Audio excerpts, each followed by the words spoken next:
Another Sunday, another morning after, another Sooner L. Let's do a real quick morning after recap on the Sooners' loss to the Baylor Bears 38-35. All that coming up here in about 10 seconds.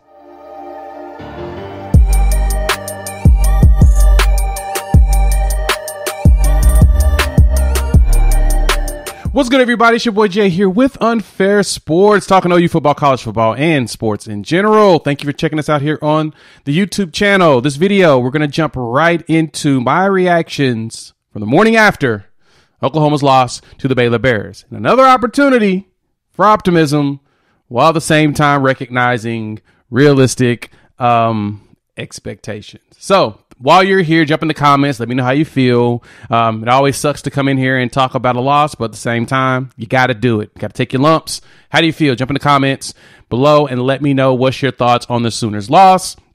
We'll talk and banter back and forth throughout the day while the NFL games are going on. But I definitely want to hear from you, the viewers, on your thoughts on the Sooners' loss to Baylor and kind of what you felt like was the cause of the loss, what could have been done better, what went wrong, what went right, etc. And so I kind of want to talk about some of the things I feel like did go right as well as what did go wrong in this game. And so overall, if you want me to be truly honest,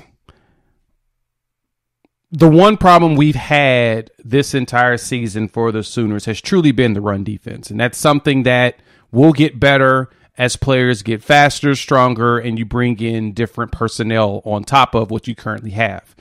And that's something that I want to point out the most for everybody is the personnel is going to take time. It feels like the first 3 games of the season that this team was playing off of pure athleticism. And luckily the teams they played, it was easy for them to play with pure athleticism while also giving up a whole bunch of rushing yards.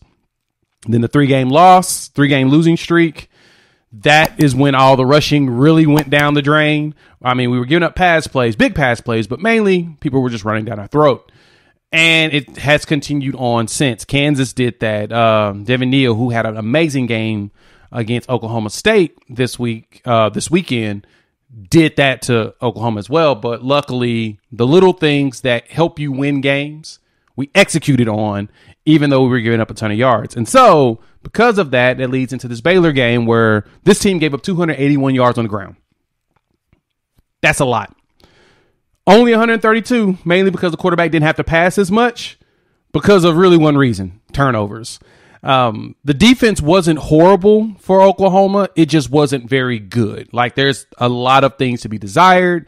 And you notice that in the plays, it just seems like people are just not in the right place all the time. Especially when they need to be. And that's going to be the learning curve of a whole new system, a whole uplift, and an entire change of a program. And so I'm still in favor of Brent Venables. I am still on the train with him. I know that things are going to change in time. It's just this ain't the season. So with that, I don't like saying how, I was right, but at the same time, this is the game I expected Oklahoma to lose. Dave Aranda comes in. He's really consistent with his coaching. He's very consistent with his players. They're usually very disciplined. Turnovers as well as penalties.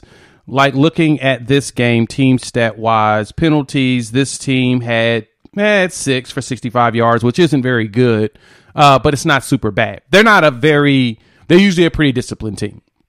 And that's something that's key in winning these type of matchups. And then they also do something that I wish Oklahoma did a lot more of, is that their hands are always up at the defensive line spot. Like, their hands are up, they're in the way, and that led to those 3 turnovers that Dylan Gabriel had as far as those interceptions go. The first 2 was really good defense, just hands up in the way. That third one got away from Dylan, and that was on him on that interception. To me. Now, you can probably think differently. If so, please jump in the comments and let your boy know. Like I said, I love interacting with you all and talking. Besides that, Eric Gray got us his 100 yards again. He's doing his part.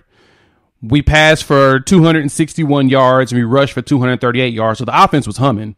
It's just those turnovers that put them right there in scoring position and very good yardage. It just kills you.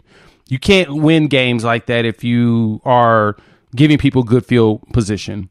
and 26 yards on the second touchdown, 2 yards on the field goal. They got 4, 2 yards, 26. They had 4 plays, 65 yards, which was just poor defense. But overall, we were giving them some really good field position to score. So this score could have been a lot bigger. And at the same time, if those turnovers really didn't go down, Oklahoma wins this game. They could have won this game. And it's just that, the little things. And so I'll have a more in-depth breakdown with my boy Coop later on tonight, and we'll drop that tomorrow morning. But I wanted to jump in real quick, let the Sooner fans know the sky's not falling. Our realistic expectations should have been this year was a bowl game, and that's about it. There's 3 games left: West Virginia, Oklahoma State, and Texas Tech. I expect at least 2 wins out of that.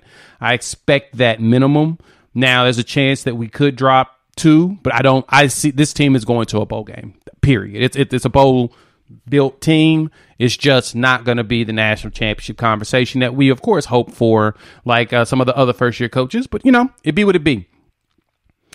Thanks for tuning in. Jump in the comments. Let me know how you feel and your first reactions, especially if you slept on things, what your thoughts are. Like I said, I'll go more in depth with Coop later this week. Hit the like and subscribe button while you're here. You're helping grow the channel. I'm going to talk some more recruiting. I have a recruiting video out, if not later today, tomorrow, talking about some of these other players that I didn't get a chance to get to at the end of last week. But there's a lot going on in the recruiting world, a lot of players that we're trying to bring in to fill these gaps and be built specifically for the program and what we're trying to do here. So just be excited, Sooner fans. The future is still bright. This is just one of those years where you got to take your lumps and figure out where everybody's supposed to be and what's going on. With that, thanks for tuning in. We will chop it up in about a day or so. Peace.